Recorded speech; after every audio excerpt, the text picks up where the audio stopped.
generasi muda kita ini terdedah dengan elemen sejarah begini, sampai bila mereka menerima tafsiran sejarah berbeza, mereka tak boleh terima perbezaan tersebut. Mereka tetap nak menganggap bahawa apa mereka belajar itu sebagai perkara yang betul kerana mereka sudah terikat dengan sejarah tersebut.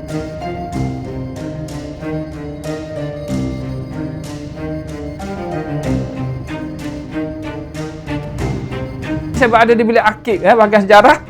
Mereka datang ke bilik arkib ni, baca sumber-sumber, mereka tengok sumber itu berbeza. Mereka tak boleh terima. Mereka nak paksakan sumber itu sesuai dengan kefahaman mereka. Macam tu sekali. Jadi bila saya bercakap tentang elemen-elemen baru dalam sejarah, mereka kata, ini bawa sejarah daripada mana ni?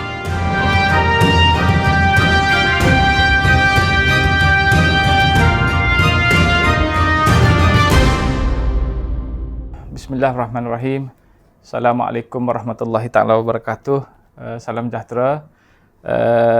Saya pada hari ini ingin menyambung perbincangan tentang episod sejarah yang kedua, iaitu menyentuh tentang pengaruh sejarah catatan ataupun sejarah kolonial ini kepada kita dan bagaimana ia terbentuk dan apakah kesannya terhadap kefahaman sejarah pada hari ini.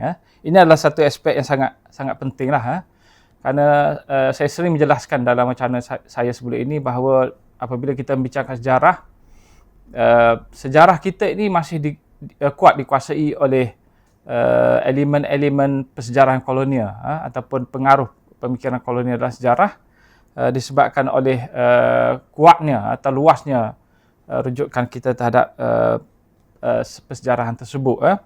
Baik. Jadi dalam konteks ini sebenarnya saya melihat bahawa pengaruh itu sangat luas, pengaruh pemikiran ataupun persejarahan kolonial ini kepada kita sangat luas, dan dia ada dalam setiap aspek sejarah kita ni, terutama dalam aspek sejarah politik lah. Dia ada berkaitan antara satu peristiwa dengan satu peristiwa, di mana dalam setiap peristiwa yang kita cuba paparkan itu ada elemen-elemen pemikiran British, catatan ataupun pengaruh catatan kolonial itu. Baik, salah satu aspek yang saya sering jelaskan ialah kenapa sejarah kita ini boleh dianggap sebagai sejarah yang begitu kuat dipengaruhi oleh elemen kolonial, kerana rujukan kita yang begitu meluas terhadap catatan British lah. Sejak daripada awal lagi, sejak daripada zaman kolonial lagi, kita memang sudah bergantung pada catatan British untuk memahami tentang sistem, budaya, nilai dan juga amalan orang Melayu ini, dan akhirnya sampai ke hari ini kita ambil terus daripada catatan tersebut, hingga saya boleh katakan kita jarang persoalkan tafsiran ataupun paparan sejarah yang dibawa dalam catatan kolonial ni. Siapa pihak yang kita rujuk dalam catatan kolonial ni? Satu ialah pentadbir kolonial zaman awal tu, tulisan seperti Frank Sutherland, Clifford, McNair dan sebagainya. Ini antara mereka yang membuat catatan awal yang akhirnya telah digunakan sebagai rujukan untuk memahami tentang sejarah, misalnya sejarah negeri-negeri Melayu kurun ke-19. Bila kita bincang sejarah Perak misalnya, sejarah Perak yang kita bincangkan, sejarah itu versinya versi British. Rujukannya banyak berdasarkan catatan British, dan paparan sejarahnya kalau kita lihat dari satu segi, kita seolah-olah percaya apa yang dipaparkan oleh British dalam sejarah pada ini itulah yang sebetulnya. Sebelum kedatangan British, wujud perang saudara, wujudnya sistem yang jahat, raja menindas, pembesar yang menzalimi, memperhambakan rakyat, cukai yang menindas, sistem kerah dan sebagainya. Dia disebut oleh setengah pihak sebagai feudalisme Melayu itu. Tetapi bila saya mengkaji sejarah itu secara spesifik, secara teliti, bahkan melihat pada sumber-sumber British itu sendiri, rekod British itu menyatakan elemen yang bercanggah dengan catatan pentadbir kolonial ni. Ada percanggahan di antara satu sama lain. Soalan saya ialah, yang mana satu yang kita nak gunakan? Paparan pentadbir kolonial yang bersifat peribadi ni. Frank Sutherland masa dia menulis, dia catat itu, dia hanya menulis dari sudut pemikiran atau pandangan peribadi dia saja. Dia tidak buat kajian, dia tidak mengkaji secara menyeluruh, dia tidak pergi mata tempat, dia tidak merujuk, dia tidak memahami tentang semua aspek secara keseluruhan. Dia tulis tu berdasarkan tafsiran apa yang dia rasa. setelah dia jumpa pihak di istana, lihat secara jauh golongan rakyat, berapa orang rakyat yang dia temui dan sebagainya, dia buat satu rumusan untuk menceritakan tentang sejarah negeri Perak, ataupun yang lebih besar lagi tentang budaya orang Melayu. Itu yang telah menghasilkan tulisan dia seperti Perihal Orang Melayu misalnya. Yang bila saya baca bahagian bab yang terakhir itu, banyak fakta yang tidak kena dengan aspek sejarah yang ditulis, dicatat dalam rekod-rekod British sendiri. Kerana rujukan saya sendiri pun adalah rujukan British juga. Tapi rujukan rasmi ni dia tak sama dengan catatan yang bersifat dakyah ni oleh penulis kolonial. Malah sekali itulah yang telah dirujuk oleh sarjana kita. Dia banyak menggunakan sumber-sumber awal ini, rujukan daripada persendirian ini, catatan daripada pihak yang saya sebut sebagai The Real Imperialist. Franz Sotehani, The Real Imperialist. Clifford dan sebagainya. Pemikiran mereka ini sangat jelas bersifat imperialis, sangat negatif tentang masyarakat pribumi, sangat kuat menyanjung imperialisme British. Baik, dan sejarah kita ni yang wujud pada ini ialah, bagi saya, oleh kerana kuat dipengaruhi oleh elemen kolonial itu, maka dia bersifat sejarah yang mengangkat pihak penjajah, membenarkan, menyucikan kewujudan dan juga segala tindak tanduk British di sini. Itu sejarah kita. Mungkin orang akan petikaikan sudut pandangan saya. Mereka kata dalam buku-buku kita ada pun yang kritik British. Ada yang mengangkat perjuangan-perjuangan orang Melayu awal dan sebagainya. Anda buka buku teks, anda lihat berapa persen ketikan-ketikan itu wujud berbanding dengan elemen yang membenarkan kewujudan British di sini. Maksud saya, elemen yang mengangkat tentang sumbangan British. Berapa persen ketikan tersebut? Dan kalau lihat secara keseluruhan buku tersebut, anda boleh buat satu rumusan umum. Rumusan anda tu macam mana agaknya? Adakah elemen yang sedikit itu yang akan anda rumuskan, ataupun elemen yang lebih luas tentang aktiviti dan peranan British? Saya nampak ialah apa yang ketara dalam konteks sejarah politik yang ada dalam buku teks kita. Sejarah politik itu lebih memaparkan tentang sumbangan British, bukan sumbangan orang pribumi.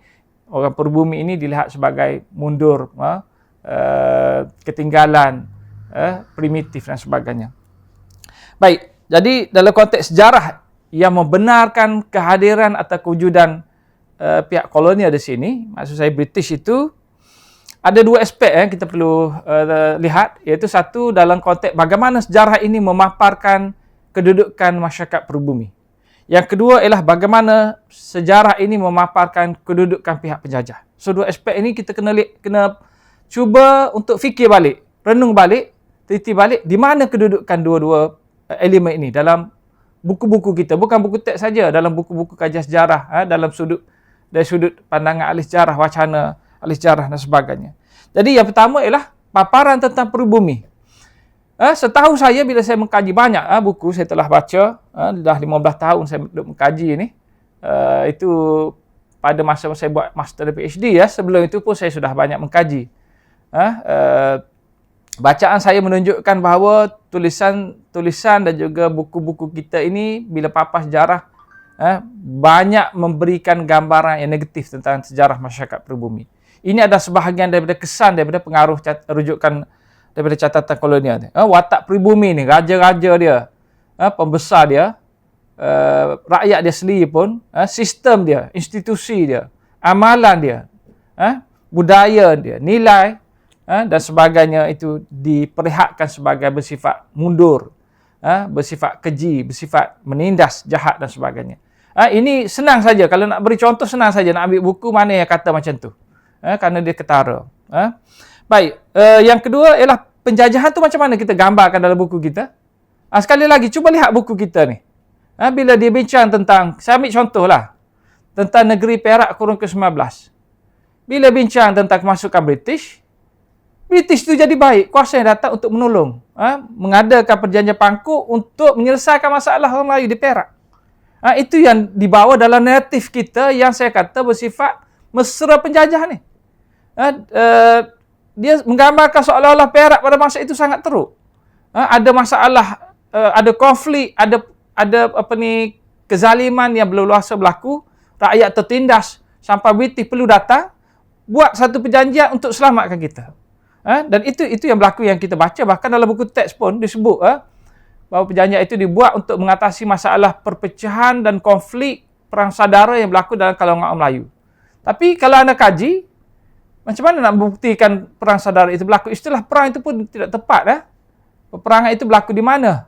Berapa orang yang sudah terbunuh? Berapa orang terbunuh? Ada beratus orang? Ada berpuluh orang sebelum kebetulan datang? Siapa yang berperang? Senjata macam mana mereka guna untuk berperang? Di kampung mana mereka berperang? Kalau kaji secara detail, elemen macam ni tak wujud pun. Jadi kenapa perkara macam ni timbul dalam konteks sejarah kita? Kerana kita telah ambil tafsiran atau catatan yang ada dalam catatan pentadbir kolonial itu daripada Frank Sutherland, daripada Clifford, daripada Maxwell, daripada McNair dan sebagainya untuk kita sambung sebagai satu tafsiran sejarah yang benar. Walau mereka ini mencatat tanpa mereka memahami pun apa yang berlaku. Dan kalau anda baca rekod-rekod daripada pihak British sendiri, ini yang menarik. Rekod pihak British, bila dibaca balik, rupanya sejarah dia British terlibat untuk mengatur supaya Raja Abdullah ini menuntut jawatan sultan itu dengan mengadakan alasan yang macam ni lah. Dengan Ibrahim nak jadi sultan, nak rapah kuasa, lantik Sultan Ismail. Walhal sebenarnya bila dikaji balik, sebenarnya Raja Abdullah itu yang menolak pelantikan jawatan sultan. Walaupun setelah dipujuk banyak kali, dia tolak.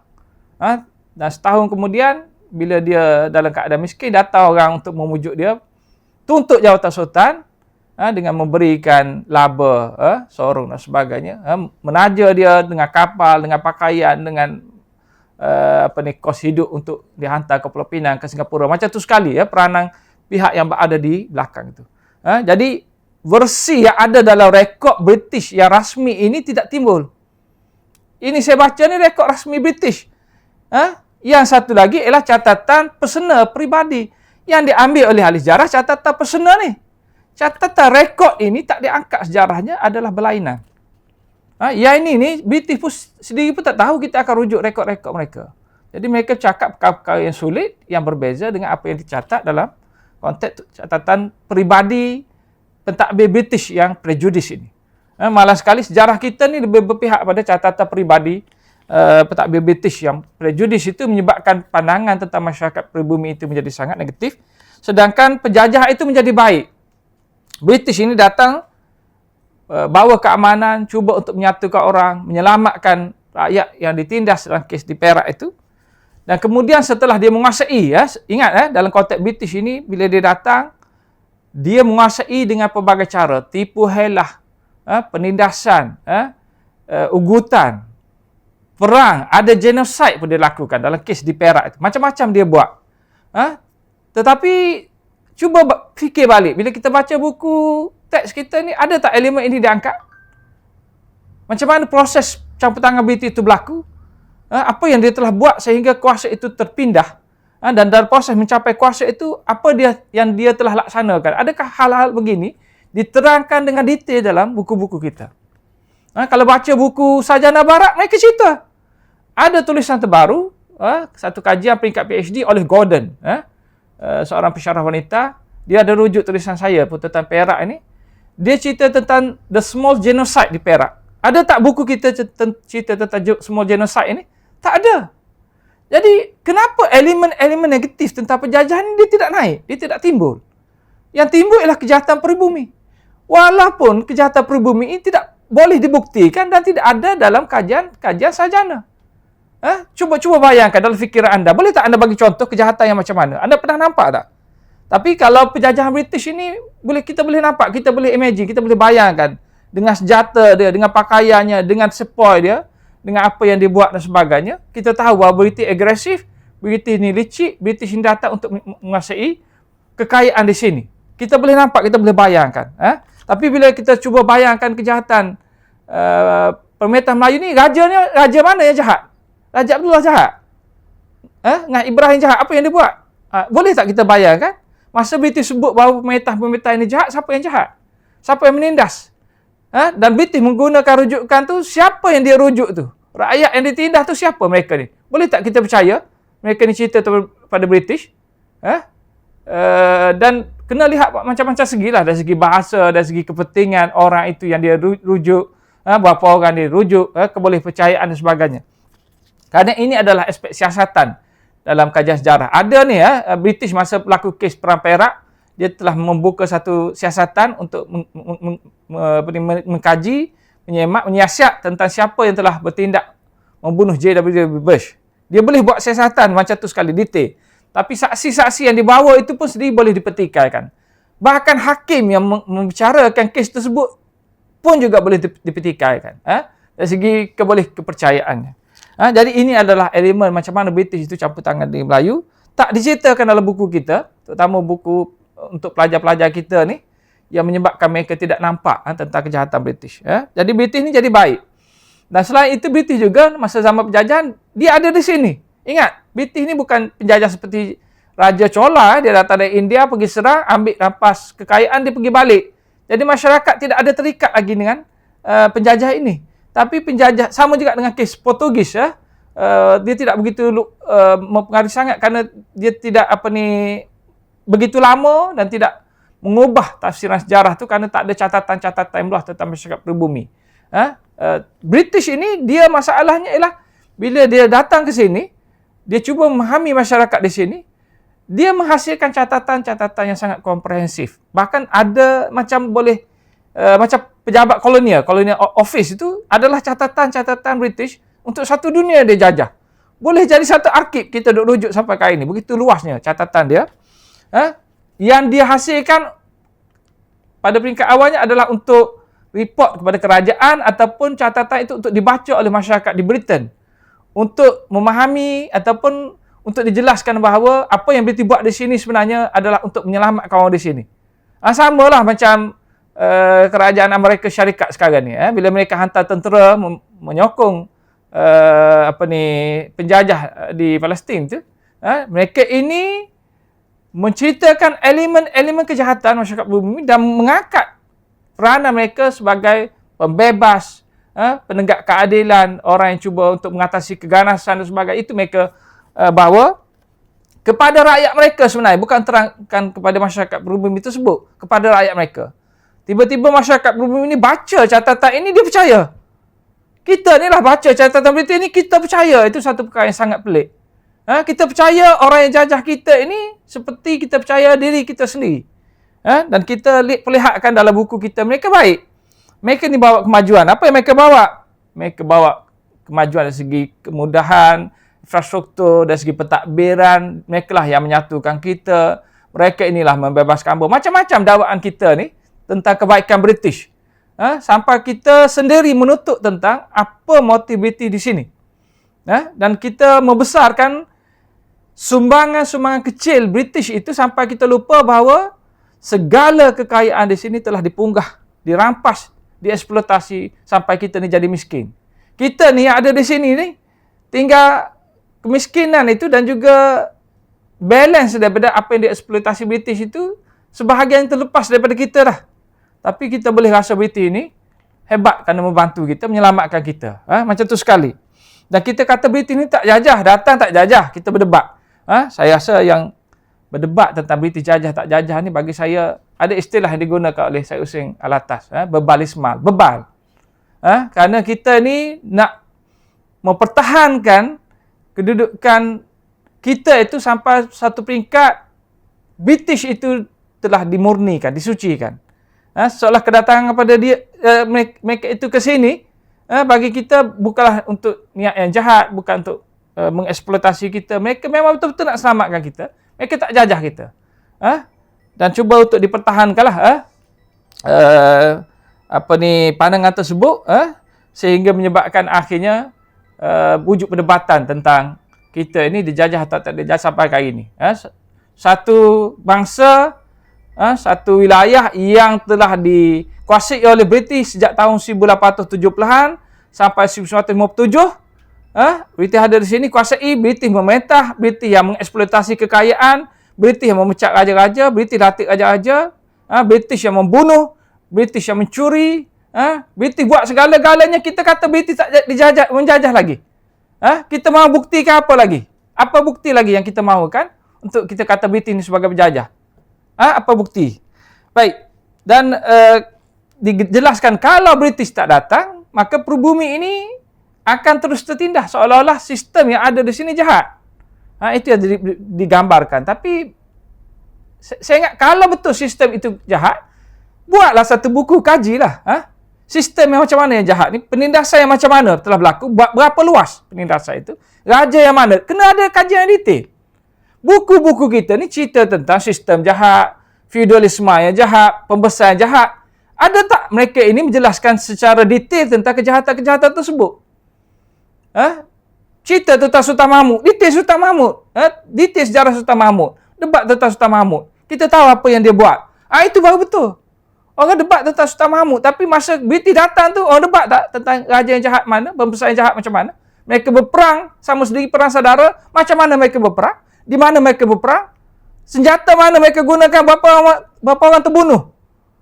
Ini isu-isu yang sering diangkat dalam catatan sejarah. Orang Melayu dahulu, British datang, mereka sedang berperang saudara. Mereka sedang berpecah. Berada dalam keadaan anarkis. Kita diajar pergi kat sekolah macam tu. Tapi benda macam ni tak dikaji dengan detail. Kenapa tak dikaji dengan detail? Kerana catatan tentang peristiwa macam ni dibuat oleh British. Kita sudah percaya pada British, ambil terus. Dan kita sambung pandangan tersebut tanpa ada kajian yang teliti, tanpa ada rasa kritikal terhadap siapa British itu. Baik, yang ketiga ialah aspek naratif biasa British ini, ialah bila dia bawa, saya nak sambung tentang aspek yang peribumi jahat itu. Bila British pergi ke mana-mana kawasan, sebenarnya bukan di sini saja dia jajah, dia telah menjajah merata tempat. Dia menghasilkan banyak catatan, dan kalau kita lihat daripada catatan British itu, bukan kita saja yang jahat. Bukan sistem kita saja di sini yang jahat. Bukan kita saja primitif, yang malas, yang menindah, yang kejam. Tetapi satu dunia British jajah itu semuanya jahat-jahat. Tapi kita lihat balik British itu dalam konteks dunia pada masa itu. British itu siapa sebenarnya? Berapa banyak dah dia telah membunuh? Berapa banyak negara dah dia telah kuasai? Dan dia pergi berperang. Dia ni siapa sebenarnya? Dan British ini, dia telah menguasai bukan saja kita orang Melayu. Dia pergi berperang di negara China. China itu jahat atau tidak? Dia berperang di India. Orang India itu dia jahat atau tidak dalam gambaran British. Di Asia Selatan, dia pergi berperang, dia membunuh. Di Jamaika, dia melakukan pembunuhan besar-besaran. Orang Jamaika, orang Asia Selatan, Amerika Selatan itu adakah jahat atau baik? Di Afrika dia membunuh, perang di Ashanti. Hebat perang tersebut. Raja ni sampai menyembah kaki British. Orang Ashanti itu jahat atau tidak? Kejahatan itu diukur macam mana? Diukur dari sudut mereka lawan British. Sedangkan British itu buat apa di Afrika, buat apa di Amerika, buat apa di sini? Itu yang saya petikai kan. Mereka lawan British, maka mereka dituduh sebagai pemberontak penjahat. Maka mereka diperangi. Dianggap sebagai golongan yang tidak terbuka, tidak mahu menerima kemajuan, golongan yang savage disebut. Tapi British yang ada di sini, di sana, sini, siapa British ni? Kenapa mereka datang ke satu kawasan yang menyebabkan orang lawan mereka? Ini yang tidak diangkat. Bahkan dalam buku kita ni, anda cuba tengoklah. Buku kita ni menyampaikan bahawa British datang ke sini, dia mentadbir, dia melakukan urusan-urusan untuk jaga keuangan, bina perundangan, bina bala polis, wujudkan. Dia bersifat kerajaan. Dia tidak bersifat penjajah. Maka mesej dia sebagai penjajah itu tidak disampaikan. Dalam konteks hari ini pun kita boleh memahami sebenarnya. Kalau nak memahami British ini, kita boleh lihat pada keadaan yang wujud pada hari ini. Nak memahami British itu di sini, pada tahun 1870-an, ialah dengan memahami British dan Amerika pada masa sekarang ni, dalam isu-isu seperti di Palestin misalnya. Di Iraq, di Afghanistan. Mereka ini, bagaimana mereka ni? Mereka pergi ke sana, negara-negara yang saya sebutkan tadi, mereka sebut istilah yang sama. Tujuan yang sama. Untuk selamatkan orang, untuk hapuskan kejahatan. Tapi mereka pergi bom penduduk pribumi. Dan mereka menganggarkan bahawa setiap pribumi itu yang menentang mereka adalah musuh. Sampai orang yang tidak berdaya, tidak mampu menentang, tidak ada senjata, tidak boleh mencabar pun sebenarnya. Mana-mana kuasa seperti penduduk di Palestin, di Gaza itu, tak ada pun sebenarnya kekuatan mereka. Mereka tak boleh mempertahankan diri kalau dibom dari atas misalnya. Mereka tak boleh buat apa-apa pun sebenarnya. Mereka tidak ada keupayaan pun untuk menyuarakan kesedihan dan juga ketidakadilan kepada mereka, kepada mata dunia yang hipokrit ini. Tapi British, Amerika, kuasa Eropah dan juga Israel tetap mengatakan mereka ini adalah golongan yang ditindas. Mereka yang patut diberikan keadilan. Mereka ini sedang memperjuangkan satu perjuangan suci. Dan disokong oleh dunia pun. Jadi kalau kita melihat dari segi ukuran tersebut, maka Palestin ni jahat lah. Sama lah macam kita ni. Kedudukan kita ni ditindas, dirampas hak dan sebagainya. Hilang hak di sini. Hilang tanah air dan sebagainya. Kita rasa kita ini sebenarnya adalah yang buruk. Yang datang untuk merampas itu adalah mereka yang mulia ni. Ini naratif kita ni, naratif yang ada sekarang ni bagi saya tak berbeza sangat dengan naratif yang ada masa British mencatat tentang sejarah kita, dan sejarah yang kita pamerkan pada hari ini, inilah hakikatnya. Mangsanya, orang yang dijajah, orang yang dikuasai, dieksploitasi, dijadikan, dipaparkan dalam konteks yang negatif.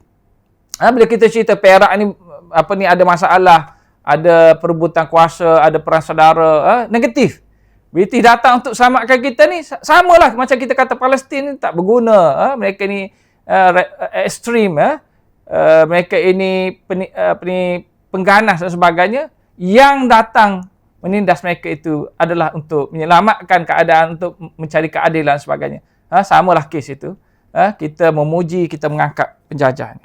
Dan dia berlaku di mana-mana negara tanah jajahan. Bukan kita saja, Afrika. Mereka diperangi. Di Amerika Selatan mereka diperangi. Di India diperangi. Disebut dalam satu YouTube bahawa kekayaan India dirampas itu 300, tak silap 300 trilion, bukan bilion, trilion zaman ini boleh ditafsirkan kekayaan yang telah dirampas itu menyamai sampai 200-300 trilion. Tapi BT kata di sini kekayaannya lebih banyak lagi. Jadi berapa trilion yang ada di sini yang telah dirampas? Anda cuba bayangkan kekayaan. Kerana kita ada timah, kita ada getah, kita ada sumber-sumber ekonomi yang begitu kaya sekali. Kita kaya di sini, sangat kaya. Dengan bahan-bahan mentah satu dunia. Tahu? Dan British memang berminat dengan kekayaan itu. Dan dia telah mengeksploitasi. Daripada zaman dia masuk tahun 1870-an sampailah tahun 1980-an dia kuasai kekayaan ini. Kita masih lagi gambarkan dalam buku sejarah kita, British ini tidak buat apa-apa sangat. Kenapa saya kata tidak buat apa-apa? Kerana bila baca sejarah kita ni, British ni tak ada apa pun. Tak menonjol kejahatan dia. Dia membunuh, tak nampak dia membunuh. Dia bunuh di mana? Orang kata British ni, dia jajah kita, dia tak berperang pun, dia tak bunuh. Dia tidak melakukan kekejaman.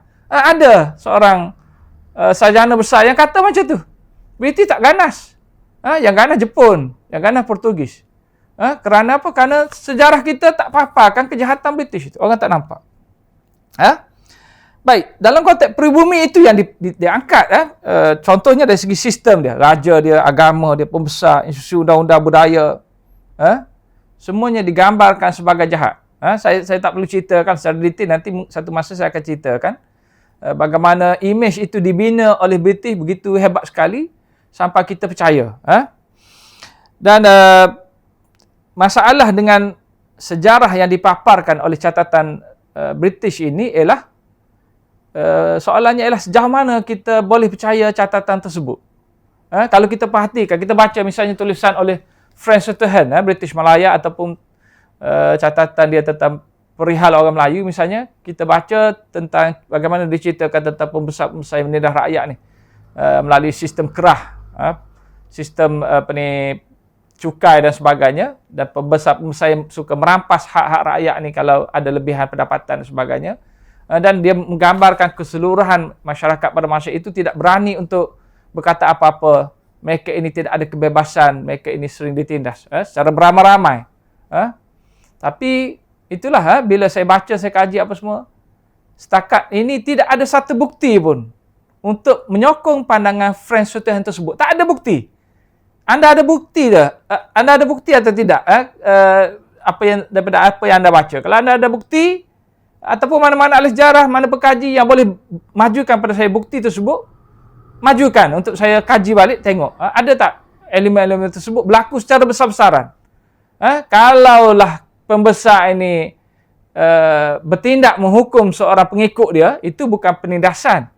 Itu adalah masalah peribadi, dan saya ingat inilah yang dibesar-besarkan oleh pentadbir British ni, dia lihat perkara-perkara yang kecil ini dibesarkan untuk dia mencari satu justifikasi bagi membenarkan tindakan dia di sini.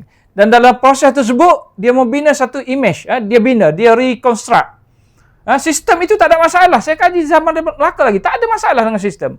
Ada raja yang baik, ada raja jahat. Sistem tak ada masalah.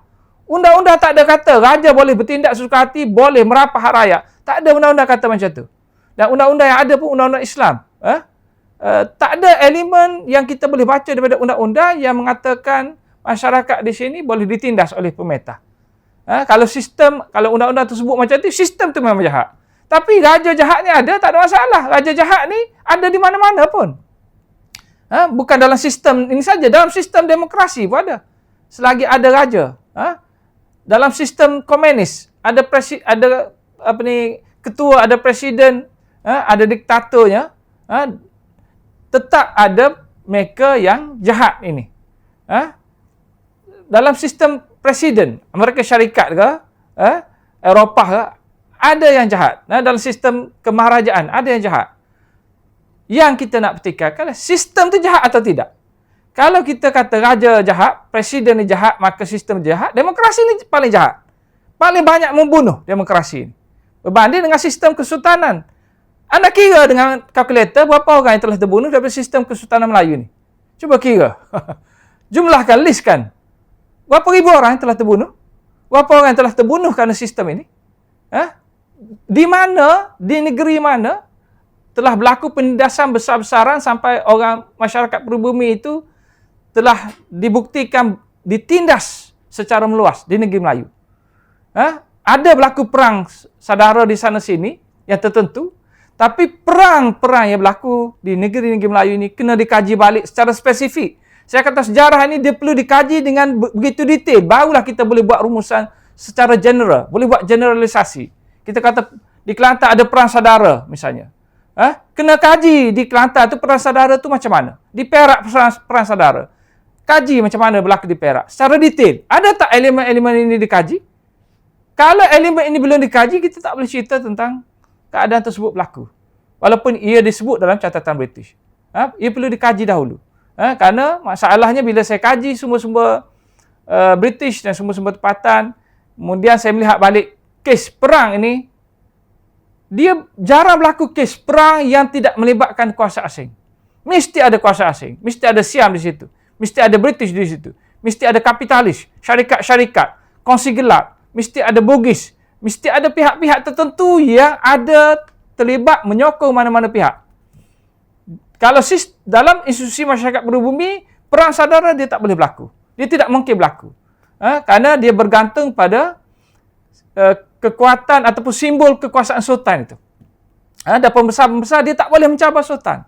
Tapi ini perlu kajian yang lebih jelas lagi lah. Saya sedang menghasilkan tulisan tentang hal ini. Cuma saya nak jelaskan ialah kita tak boleh menerima begitu saja catatan British tentang kejahatan sistem peribumi ini tanpa kita mempunyai bukti yang sangat jelas. Kalau setakat dia sebut saja, pembesar itu menindas 3-4 orang hamba dia sampai lari pada British, itu bukannya kejahatan lagi. Mungkin ada masalah yang lain pun. Dan masalah kelemahan dengan catatan British ini ialah dia tidak memberikan bukti-bukti yang spesifik dan detail. Dia sebut sikit saja. Dan sarjana kita terus ambil dan menggambarkan sistem kita macam tu. Kajian saya yang agak lama tentang sistem politik negeri Melayu, bagi saya sistem di sini adalah sangat baik. Berbanding dengan sistem di Eropah pun. Sangat baik di sini. Mewujudkan sistem politik yang seimbang. Seorang tidak boleh mencabar raja, tidak boleh jatuhkan raja, tetapi secara kolektif mereka boleh jatuhkan. Dia tak boleh kerana seorang nak jadi berkuasa, dia nak cabar raja, tak boleh. Tak ada kes lagi. Seorang pembesar cabar raja, dia mesti secara kolektif. Kenapa kolektif? Disebabkan oleh masalah raja itu sendiri. Kalau tidak, tidak ada cabaran yang kolektif. Baik. Jadi, bila gambaran-gambaran ini wujud, yang menyebabkan akhirnya bila kita terima, kita masukkan dalam buku kita, dan akhirnya dia telah mewujudkan imej-imej dalam sejarah kita yang sampai hari inilah dia jadi negatif. Dan dalam konteks sejarah ini, saya nak jelaskan satu konsep. Bagaimana sejarah kita ini dipaparkan. Elemen ini sangat penting. Disebut dalam oleh sumber-sumber tertentu, wujudnya apa yang disebut sebagai dikotomi. dikotomi, di mana catatan British, catatan sejarah kita pun umumnya memisahkan dua keadaan. Satu, zaman sebelum penjajahan atau semasa penjajahan. Zaman sebelum penjajahan ini sangat negatif, semua buruk, semua jahat. Dan satu lagi ialah selepas penjajahan. Zaman selepas penjajahan ini semua baik, semua kemajuan, semuanya mulia, semuanya baik dan sebagainya. Dan zaman itu adalah zaman British. Ini kalau anda kaji dalam buku-buku kita, dikotomi ini mesti ada di mana-mana. Elemen dia. Bincang apa saja pun, elemen dikotomi itu wujud. Kerana persepsi kita ini telah dikuasai oleh catatan-catatan kolonial itu dengan begitu luas sekali. Generasi pelajar kita, generasi muda kita ini terdedah dengan elemen sejarah begini, sampai bila mereka menerima tafsiran sejarah berbeza, mereka tak boleh terima perbezaan tersebut. Mereka tetap nak menganggap bahawa apa mereka belajar itu sebagai perkara yang betul kerana mereka sudah terikat dengan sejarah tersebut. Kemana saja mereka pergi pun. Atau mereka belajar ke sini, di universiti ni. Saya bercakap ini, saya berada di bilik arkib, bahagian sejarah. Mereka datang ke bilik arkib ni, baca sumber-sumber, mereka tengok sumber itu berbeza. Mereka tak boleh terima. Mereka nak paksakan sumber itu sesuai dengan kefahaman mereka. Macam tu sekali. Jadi bila saya bercakap tentang elemen-elemen baru dalam sejarah, mereka kata, ini bawa sejarah daripada mana ni? Kerana mereka sendiri tak baca sebenarnya. Tapi mereka rasa itulah sejarah yang sebetulnya bagi mereka, yang orang lain cerita tu tak betul. Dia jadi macam tu. Yang menyebabkan akhirnya kita menjadi berfikiran sempit dalam konteks sejarah. Baik, jadi dalam proses ini, British boleh buat apa saja. Boleh lakukan apa saja. Semua yang British lakukan, mulia saya sebut. Dia boleh datang ke sini, dia boleh buat perjanjian, paksa raja untuk letak jawatan. Dia boleh tipu, lantik sultan. Dalam kes di Pulau Pinang, dia tipu sultan. Tak ada perjanjian, telah dikaji, tak ada perjanjian. Bukan tak ada perjanjian pun sebenarnya. Ada perjanjian tapi tak selesai, tak disign oleh Sultan Kedah. Tapi British tetap ambil Pulau Pinang dan kata perjanjian itu wujud. Tapi British tak bayar pun.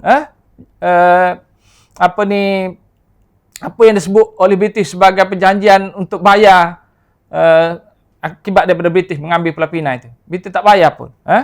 Kemudian kes di Singapura, British lantik sultan untuk dapat tanda tangan supaya sultan ini menyerahkan Singapura pada British. Kalau tidak, British terpaksa mendapat restu sultan yang berada di bawah pengaruh Belanda dan British tak mau. Jadi dalam proses nak dapatkan Singapura, rampas daripada sultan yang ada di Riau, daripada pihak Belanda, maka British lantik sultan dia sendiri, Sultan Hussein, Raja Hussein dilantik, tanda tangan, kemudian dia halau raja tersebut. Itulah sikap British. Dia boleh bertindak macam tu di sini. Dia tipu, dia ugut, dia bunuh pun ada. Dia perangi. Saya nak cerita kes di Perak, macam mana British dalam proses untuk memaksa pembesar-pembesar dan kelompok yang menentang mereka keluar daripada hutang, tapi mereka tak boleh buru kerana kelompok ini dah lari masuk dalam hutan. Jadi mereka terpaksa cari cara untuk memaksa kelompok ini menyerah ataupun mengalah pada mereka. Mereka serang penduduk kampung. Ini sama seperti yang dibuat di Palestin sekarang ni. Dalam proses untuk menjatuhkan moral, dalam proses untuk memastikan semua orang itu tak boleh lagi melawan mereka, dia bunuh semua orang tanpa mengira umur dan usia dan mengira jantina dan sebagainya, sama ada mereka terlibat atau tidak, dia bunuh. Atas alasan bahawa mereka mahu hapuskan semua sekali elemen keganasan tersebut. Ini yang dibuat oleh British. Masa kes di Perak, mereka perangi orang kampung. Mereka bakar kampung-kampung, mereka tembak guna pelancar roket, guna senjata api. Wanita, kanak-kanak, mereka tembak dari belakang. Setelah rumah mereka ini dibakar, British tembak mereka ini dari belakang. Dan ada satu kes, seorang pemuda yang bernama Maru. Maru ini digantung di pokok. Digantung di pokok tanpa dibicarakan. Ada tak diceritakan dalam buku kita tentang sejarah Perak? Saya belajar sejarah Perak zaman di sekolah menengah ini, sampai saya masuk universiti, sampai saya buat master, PhD baru saya tahu sejarah ni. Macam tu sekali sejarah kita ni. Dia tak cerita benda-benda macam ni untuk tanam semangat patriotik pada diri anak muda kita. Jadi lahirlah produk yang patriotik terhadap British. Bukan patriotik terhadap kelompok yang ditindas ini. Jadi bila ini berlaku, menyebabkan akhirnya kita tafsir sejarah itu mengikut acuan dan kehendak British. Sarjana-sarjana yang lahir daripada produk buku yang macam ni pun samalah. Berfikiran macam itu. Terutama daripada luar bidang sejarah ni lah yang tak membaca dan mengkaji sendiri. Jadi dalam kes ini, kes Maru ini, kes ini telah dibawa ke London dan dibicarakan pegawai-pegawai British yang bertindak itu telah dihukum. Dalam File British, dokumen British disebut mereka ni dibicarakan. Dan kerajaan British kata ini salah, ini tak betul. Mereka tak dibicarakan dan tindakan yang dilakukan itu sebenarnya adalah tindakan yang di luar batas peraturan. Tapi itulah masalahnya. Ceritanya tak dijelaskan dalam konteks naratif sejarah kita ni menyebabkan kejahatan British itu tak disebut. Saya sebut tadi Gordon dia buat PhD dalam sejarah Perak ini, dia bandingkan Perak, Sudan dan Sierra Leone. Dia banding macam tu, Perak, Sudan, Sierra Leone. Kenapa Sudan dan Sierra Leone? Besarnya pembunuhan itu berlaku. Sama taraf dengan di Sudan dan di Sierra Leone, genocide, disebut genocide. Anda kena faham genocide. Walaupun disebut the small genocide, ia adalah satu genocide. Pembunuhan tanpa mengikut aturan. Cara besar-besaran lah genocide ini. Tapi ada tak yang elemen ini dipaparkan dalam sejarah kita? Tak dipaparkan juga. Dalam kajian-kajian sejarah tentang Perak ni pun tak disebutkan. Sebab tu saya kata bila saya belajar daripada sekolah menengah sampai PhD, saya sendiri pun tak jumpa bacaan ini. Sampailah saya mengkaji sumber-sumber British ini. Baru je. Berapa tahun, dalam 4-5 tahun ni baru saya kaji. Maka saya dapati rupa punya kes di Perak ini sangat bermasalah. Jadi, daripada kes di Perak ini, saya cuba kaji sedikit kes di tempat lain. Di Kelantan, di Pahang, di negeri Melayu. Maka akhirnya saya rumuskan. Masa British datang ke negeri Melayu tahun 1870 itu, negeri-negeri Melayu ini pada abad ke-19 berada dalam keadaan stabil. Tak ada isu pun. Di Kedah mana ada isu lepas serangan Siam, lepas penjajah Siam, tak ada isu. Di Kelantan tak ada isu lepas masalah perang saudara melibatkan Long Senik Mulut Merah. Pemerintahan di bawah Long Senik Mulut Merah mengikut rekod British berada dalam keadaan sangat stabil, sangat berpusat, dan Long Senik Mulut Merah ini adalah pemerintah yang dikatakan sangat berkuasa. Begitu juga di Terengganu, di bawah pemerintah Baginda Omar, dia anggap sebagai raja yang sangat berkuasa. Berkuasa mutlak disebut. Dan pentadbirannya berpusat di tangan dia. Pembesar-pembesar tidak berani mencabar Baginda Omar. Dan pemerintah Baginda Omar ini adalah pemerintah yang sangat baik. Direstui oleh rakyat, makmur. Terengganu makmur, tak ada masalah. Ini abad ke-19 ni, yang dalam buku sejarah, kalau anda baca, abad ke-19 ini, zaman anarki. Di Johor, tak ada masalah. Di Kedah saya kata tadi, tak ada masalah. Di negeri mana ada masalah ni? Di negeri-negeri yang ada orang asing. Ada kapitalis, ada British. Bukan British saja ya, dalam buku kita ni cerita British. Dia tak cerita elemen kapitalis. British yang kita sebut British itu juga bukan British kerajaannya. Bukan kerajaannya 100%, tetapi adalah syarikat British. Tak disebut, dan ini dikaji oleh Profesor Koke Kim dalam bukunya The Western Malay States. Dia kaji, dan bila saya kaji, saya baca, sebenarnya negeri-negeri yang ada masalah, yang tidak stabil, ada perang saudara, ada penindasan, ada ketidakseimbangan politik, adalah di mana ada British. Di mana ada kongsi gelap, di mana ada kelompok kapitalis yang sedang mencari kekayaan, sedang berebut di kalangan mereka, ada yang sanggup berperang sama mereka, berebut kekayaan di tempat orang. Dan ini kes-kes ini berlaku terpencil di tempat-tempat yang ada lombong. Kalau dilarut, di Perak itu dilarut contohnya. Itu je yang ada masalah. Bukan berkaitan dengan sistem peribumi pun. Tapi kalau anda baca British, bila dia cerita tentang masalah di Perak yang berkaitan dengan larut ini, dia kaitkan dengan perebutan takhta di Perak. Tak ada pun elemen perebutan takhta pun. Kalau ada, boleh tak orang ceritakan secara detail? Ada tak kajian secara detail? Itu saya kata masalah sejarah Malaysia ni. Dia sebut secara umum, tapi dia tak cerita secara detail. Macam mana itu berlaku? Tapi kalau dia ceritakan, dia ambil daripada sumber-sumber British. Cerita tentang perebutan takhta ini versi Raja Abdullah.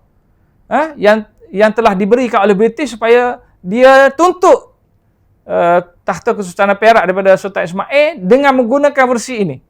dengan andaian ataupun dengan dakwaan bahawa Ngah Ibrahim inilah aktor yang mainkan peranan untuk melantik Sultan Ismail dan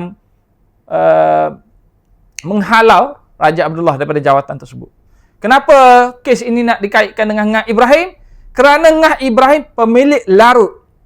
Kapitalis ini di belakang yang cuba melantik Raja Abdullah dan juga British ini, dia berminat dengan larut. Maka tujuan Raja Abdullah ini cuba untuk diangkat, diberi galakkan untuk menuntut semula jawatan setahun selepas jawatan itu dipenuhi oleh pelantikan Sultan Ismail adalah untuk menguasai larut.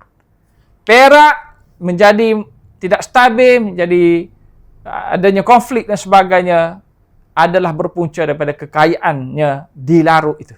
Sama juga kes di Negeri Sembilan, di Sungai Ujong dan juga kes di Selangor. Sama saja, tiga-tiga kawasan ini tidak aman, berlaku konflik, kerana elemen-elemen luar itu sudah masuk menguasai. Tapi ada tak buku kita menceritakan elemen ini? Tak ada. Saya dibesarkan, saya minat sejarah begitu mendalam sekali. Saya banyak membaca, tak jumpa saya elemen ini sampailah saya buat PhD. Buat PhD pun saya tak tumpu elemen ni. Betul lah. Tapi bila saya cuba tumpu, masa ada PhD, saya kaji detail. Kemudian saya jumpa benda yang pelik-pelik. Bahawa sejarah kita ni bukan tak diceritakan pun. Kalau baca sumber-sumber luar, contohnya tulisan oleh McIntyre misalnya. Dia cerita elemen macam ni. Tentang bagaimana proses kuasa-kuasa kapitalis ini cuba untuk menguasai kekayaan di Perak. Tangan-tangan tertentu, nama-nama tertentu yang cuba untuk menentukan kuasa politik di Perak supaya mereka dapat tanah di larut. Dan mereka cuba untuk menghalau Ngah Ibrahim. Ngah Ibrahim ni tak ada elemen nak jadi sultan pun. Kalau dia nak jadi sultan tak boleh. Kerana seperti saya katakan tadi, dalam sistem politik Melayu, dia mesti mendapat sokongan yang kolektif. Dan sumber oleh British, ada satu sumber British ni. Perisikan British, polis British. Yang ditulis oleh, saya tak ingat nama dia, agak sukar nak disebut. Tajuk dia Terakhir and Tabut, diceritakan proses macam mana pelantikan Sultan Ismail itu. Disebut dalam sumber tersebut, Ngah Ibrahim tak dicalonkan pun. Dan dia tak mahu pun. Sultan Ismail dilantik sebagai sultan pun, dia sendiri pun tak mahu jadi sultan. Dia tak mahu jadi sultan. Yang saya tahu ialah kes di Perak ini pelik. Semua orang tak mahu jadi sultan. Ngah Ibrahim tak mahu jadi sultan. Raja Ismail tak mahu jadi sultan. Raja Abdullah tak mahu jadi sultan. Raja Osman, anak pada Sultan Ali pun tak mahu jadi sultan. Semua orang tolak. Maka pembesar memaksa Raja Ismail untuk terima jawatan tersebut. Kerana mereka telah menunggu 30 hari Raja Abdullah untuk datang, klaim jawatan sultan, dia tak datang. Tiba-tiba dalam sejarah kata, berlaku perebutan takhta. Raja Abdullah telah disingkirkan kerana Ngah Ibrahim nak lantik Raja Ismail jadi sultan kerana dia nak jadi sultan. Siapa yang dakwa macam tu? British. Dan kita catat dalam buku sejarah kita ni, kalau buku teks ni buku versi kebangsaan. Untuk kita pujuk supaya generasi muda kita percaya bulat-bulat versi British ini. Ini versi British 100%. Yang telah diterima oleh kita, dimasukkan dalam buku teks kita. Baik. Jadi itulah selain daripada keganasan-keganasan, memanglah British ini akhirnya dia telah bertindak untuk melakukan perubahan-perubahan. Yang ni orang besar kan, orang kata British buat macam-macam, hospital, sekolah, pentadbiran satukan kita, bentuk Malaysia, macam-macam orang puji. Anda kena ingat bahawa proses penjajahan British ini dia tak sama seperti yang saya sebut ni. Raja Chola serang tadi, Portugis apa semua. Dia ada lama di sini. Dan eksploitasi British ini trilion saya sebut tadi. Trilion ini anda ingat dalam satu hari, dalam setahun, dalam 2 tahun ke? Tak, dia beratus tahun dalam proses untuk menguasai kekayaan tersebut. Begitu banyak sekali British menindas. Dan dalam proses tersebut, dia miskinkan masyarakat bumi. Dia halau ke kawasan pedalaman, kekayaan-kekayaan dirampas. Lomba-lomba pembesar dimilikkan. Dia rampas. Ada yang dihukum, ada yang yang dihukum mati, ada yang dihalau. Ngah Ibrahim contohnya, dihalau. Kekayaan dia diambil alih oleh British, kemudian terlepas pada orang lain. Tetapi yang saya nak jelaskan di sini ialah oleh kerana British ada di sini, maka dia perlu kesihatan. Dia tak boleh duduk kat sini dengan nyamuk, dengan rimau, dengan buaya dan sebagainya. Dia perlu ada protection dari segi kesihatan. Ada penyakit, malaria dan sebagainya yang menyebabkan pegawai dia mati. Perlukan kesihatan. Maka di bandar-bandar dibinalah hospital. Adalah 1-2 hospital di bandar. Kemudian bertambah kerana pentadbiran British itu menjadi semakin luas. Dia perlukan pegawai kerajaan daripada masyarakat peribumi dah. Bukannya pegawai kerajaan British lagi. Dia perlukan pion-pion, kerani, bawahan dan sebagainya. Dia perlukan guru dan sebagainya. Maka terbinalah elemen-elemen macam ni. Dia perlu hantar kekayaan itu melalui jalan kereta api. Dia bina jalan kereta api. Bukan untuk masyarakat peribumi pun.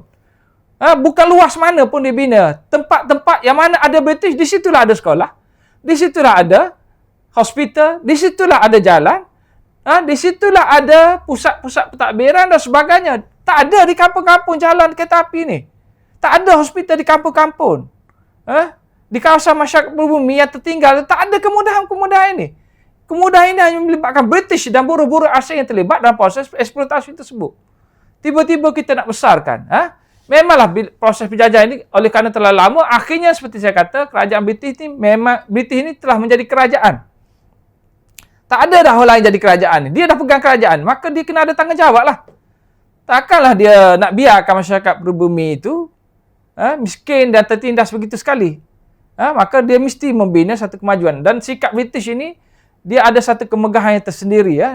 Dia tak boleh sejarah dia ni ditunjukkan bahawa dia ni penindas, bahawa dia ni setelah jajah dia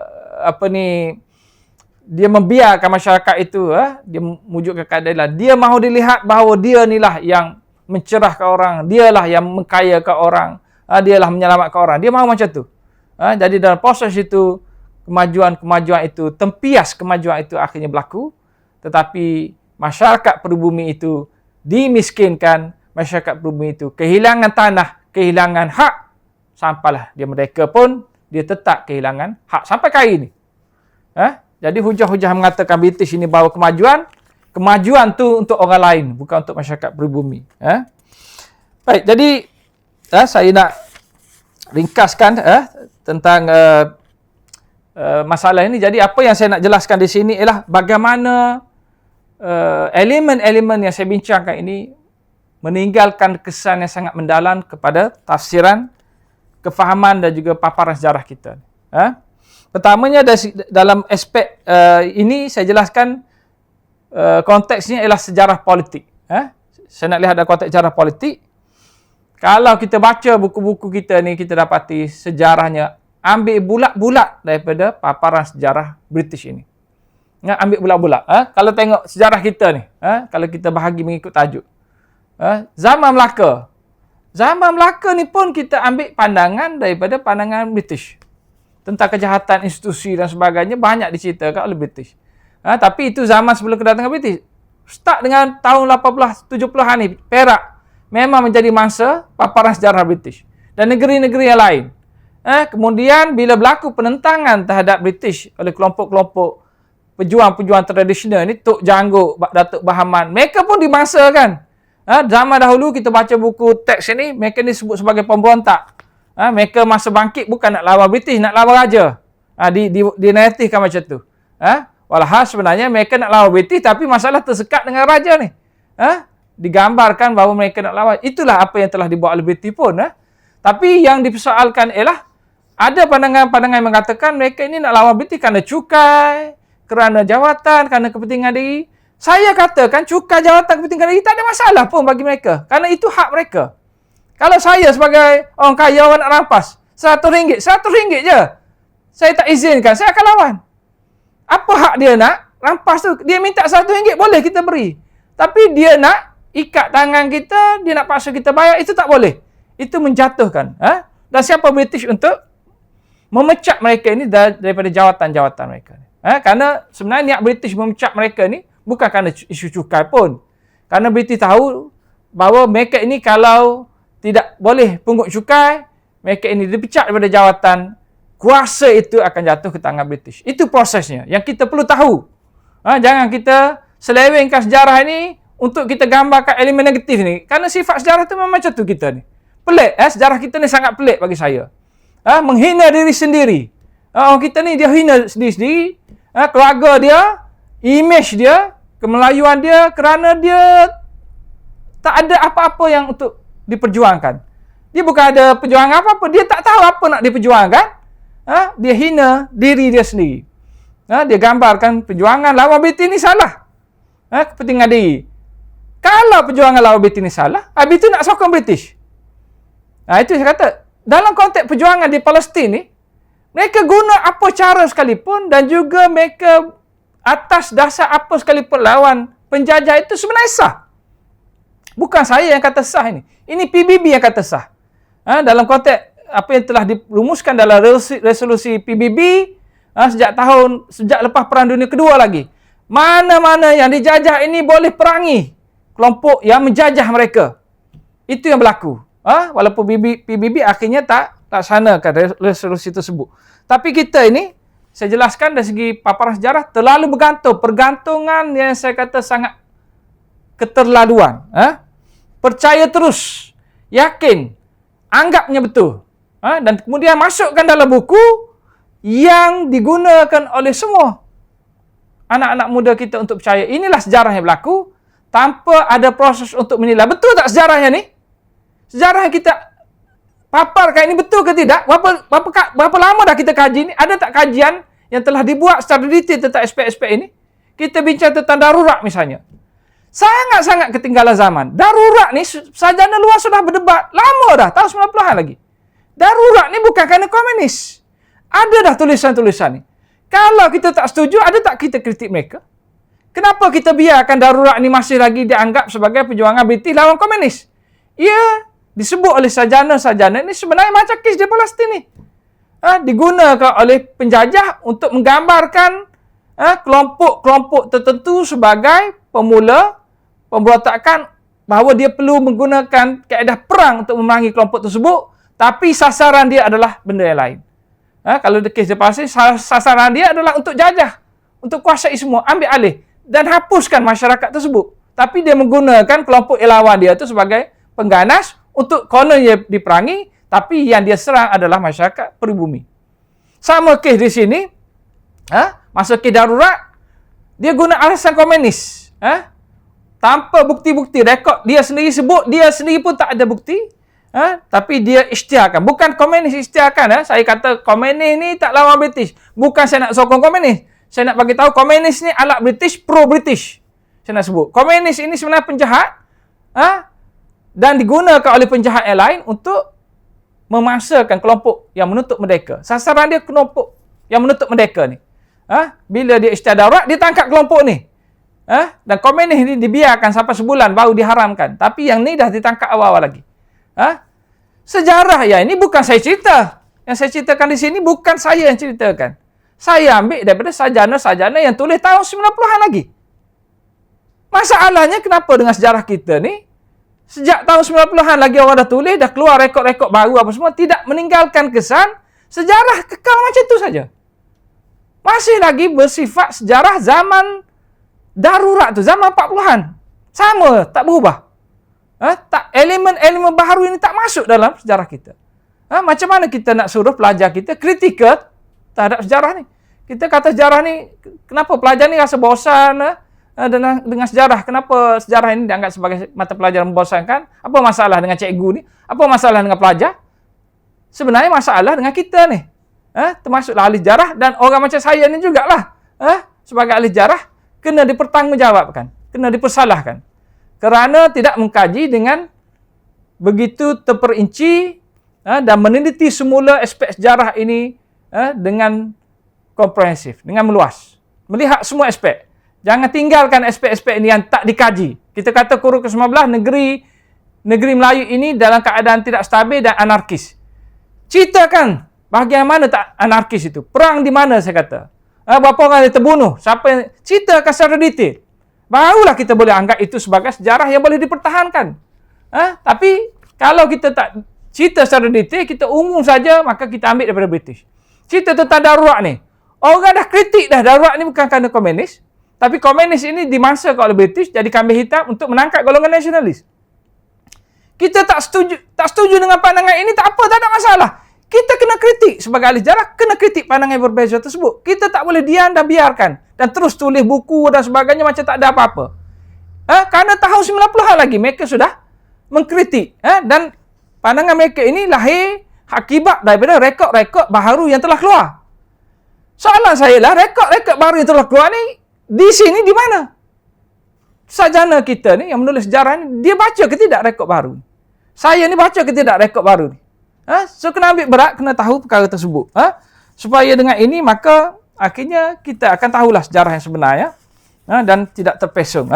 Jadi satu lagi ialah saya nak jelaskan yang terakhir ni, bahawa sejarah kita ini bagi saya secara keseluruhannya banyak kelompongan yang harus diisi. Kita kena semak balik, kena teliti balik. Tak boleh dah kita biarkan sejarah ini dalam keadaannya yang masih mundur sama dengan keadaan wujud zaman kolonial ni. Rujukan rekod-rekod British ini sangat penting walaupun dia rekod British, kerana rekod ini tak sama dengan catatan zaman British itu. Rekod ini menceritakan aspek sejarah yang tidak disukai, yang cuba diselindungi oleh British sendiri pun. Dan rekod-rekod ini telah ada di merata tempat. Dalam internet percuma pun rekod-rekod ini. Kita baca atau tak baca. Jadi dalam konteks sejarah kita ni, sejak zaman merdeka, selepas merdeka itu tahun 60-an berlaku perdebatan tentang masalah Malaysia-centric, Euro-centric. Ada dah sarjana kita. Koke King dah terlibat, Zainal Abidin Abdul Wahid. Sarjana-sarjana barat sudah pun terlibat dalam aspek ini, Trigoning contohnya, Boni dan sebagainya. Mereka sudah berdebat tentang aspek ini. Mereka kata sejarah kita ini berfokus kepada British, aktiviti British. Bila cerita tentang masyarakat berbumi melawan, dia melihat dari sudut senjata-senjata dan kapal perang British. Maka masyarakat bumi ini jadi tak berguna.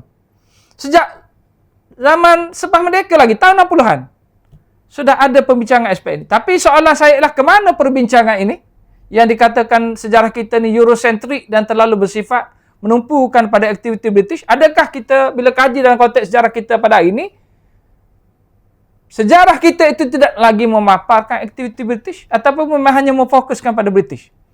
Masyarakat pribumi saya kata tadi, berapa persen ada dalam buku kita? Masyarakat bumi yang kita gambarkan tadi, negatif atau tidak negatif? Kalau ada beberapa persen saja tapi sangat negatif, bagi saya itu menunjukkan sejarah kita tidak berubah, kekal. Dan penolakan terhadap elemen Eurocentric itu bagi saya adalah satu usaha yang telah gagal. Satu usaha yang sia-sia. Tolak elemen sejarah yang paparkan British. Hari ini kita menyambung sejarah yang demikian. Ia adalah satu usaha yang sia-sia sahaja. Jadi seruan saya ialah sejarah yang ada pada hari ini kita kena nilai balik, kita kena perbaiki. Terutama kita kena melihat dari sudut acuan sejarah peribumi. Kenapa acuan sejarah peribumi? Anda pernah fikir tak bahawa kita nak belajar sejarah Malaysia, kita belajar sejarah dari British, dari England, dari buku teks di Britain, dari Amerika, dari Jerman, dari Jepun, untuk tahu sejarah kita. Dari acuan mereka, dari fikiran mereka. Sebab saya kata catatan-catatan sumber British ini, dia tulis untuk rakyat British. Tiba-tiba kita gunakan untuk rakyat kita. Dan kita kata inilah sejarah kita. Acuannya acuan mereka. Patutnya kita nilai dari sudut kita ni.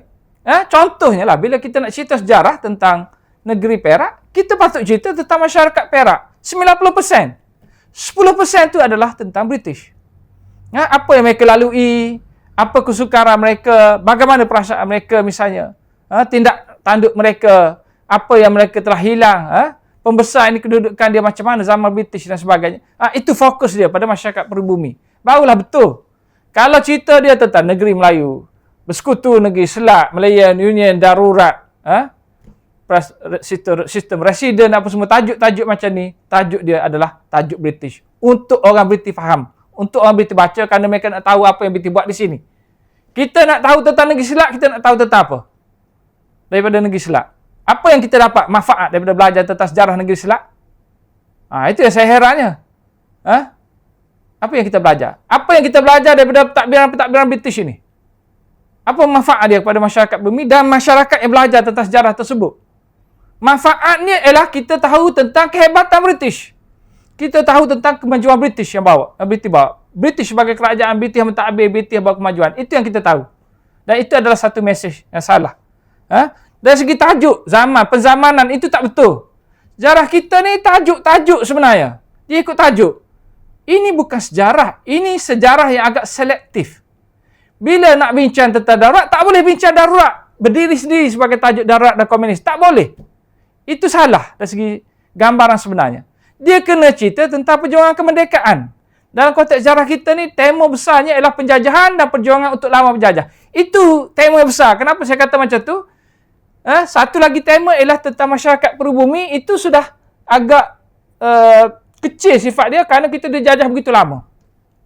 Maka tak boleh dielak. Cerita dia adalah tentang penjajahan, tentang masyarakat perubumi yang menentang.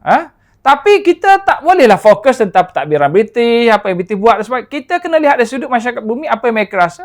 Dan kebangkitan-kebangkitan mereka lakukan itu.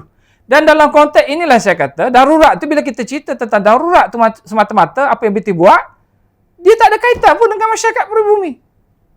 Sepatutnya yang kita bincangkan, darurat ini sebahagian daripada proses yang British laksanakan untuk menyelamatkan Malayan Union. Sepatutnya yang kita fokus ialah bagaimana apa yang British buat ini sebagai satu keadaan saja.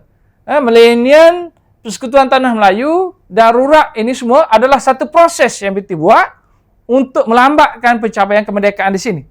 Tapi apa yang masyarakat Melayu berikan reaksi terhadap apa yang British buat itu? Kena dilihat secara jangka panjang. Kalau darurat ni masyarakat perubumian ni ada kat mana? Tak ada. Dia cerita tentang komunis dengan British jadi hero lawan komunis yang jadi jahat. Sedangkan sebenarnya yang jadi mangsa di sini bukan komunis itu saja. Ialah masyarakat perubumi yang ada di sini. Komunis ni orang asing. Mereka datang dari luar. Yang patut kita fokus adalah masyarakat perubumi sedang berlaku apa dengan mereka. Kelompok-kelompok yang menuntut merdeka, kelompok yang berjuang merdeka, yang patutnya diberi kemerdekaan kerana pada masa itu orang lain sudah dapat kemerdekaan, British tak mau beri, British guna alasan komunis untuk tangkap mereka. Jadi kalau cara macam ni kita gunakan tajuk-tajuk dan perzamanan, ikut versi yang sesuai dengan catatan British, akhirnya kita tidak akan faham sejarah. Patutnya sejarah daripada Malayan Union itu, dan sebelumnya juga, tapi Malayan Union ini ketara, bila British perkenalkan Malayan Union, sebenarnya proses supaya itu adalah proses bagaimana British mempertahankan Malayan Union. Penjajahan British. Ini penjajahan made in England, betul. Di mana British mahu memecat Sultan, lantik Queen sebagai pemerintah, kedaulatan negeri-negeri di sini dicabut habis. Dapat pada British betul. Itu yang orang Melayu lawan kerana bercanggah dengan janji-janji British dan janji British dalam peringkat antarabangsa apabila dia telah tandatangani Piagam Atlantik dengan PBB, dengan Amerika dan sebagainya. Dia tidak tunai janji. Dia mahu terus jajah kerana kekayaan di sini. Tapi itulah sejarah kita cerita dari sudut apa yang telah digambarkan dalam catatan British. Akhirnya menjadi kisah dia ialah Millennium orang lawan habis macam tu. Selesai, masuk. Kemudian diganti dengan Persekutuan Tanah Melayu. Persekutuan Tanah Melayu itu adalah Malayan Union sebenarnya. Dan tidak disetujui oleh setengah nasionalis yang tak mahu British beri persekutuan saja. Mereka mahu merdeka. Mereka tak mahu persekutuan. Mereka mahu kemerdekaan yang mutlak. Maka mereka sarankan Perlembagaan Rakyat sebagai penggantinya. British tak setuju. Tapi rakyat di Tanah Melayu, jangkaan saya pada masa itu menyokong perjuangan ini. Mendapat tempat sokongan yang sangat meluas. Yang itu menyebabkan British takut, maka British isytihar darurat. Kalau apa yang saya sampaikan ini salah, anda kena kritiklah. Tapi apa yang saya nak sampaikan ialah sejarah itu adalah satu peristiwa saja yang telah dipecah-pecahkan. Akhirnya jadi satu tajuk, contohnya darurat. Tak ada kaitan dengan milenium dan tak ada kaitan dengan perjuangan kemerdekaan. Malah sekali. Sebenarnya darurat itu adalah sebahagian langkah British untuk mempertahankan milenium dan untuk mengelakkan daripada kelompok menuntut merdeka ini mencapai hasratnya itu. Maka dia isytihar darurat.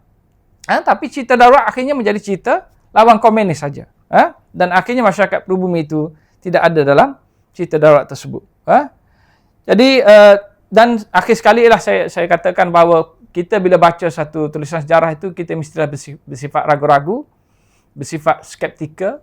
Kita mesti ada rasa was-was, mesti kritikal terhadap apa yang kita baca dan apa yang kita dengar daripada sesiapa pun. Dari saya sekalipun, anak saya di Universiti Sains Malaysia ini, yang saya certai ini, di universiti ini pelajar-pelajar masuk, khusus saya kata, anda ini kalau tahu kritik saya, kritikan itu bagus, saya bagi A.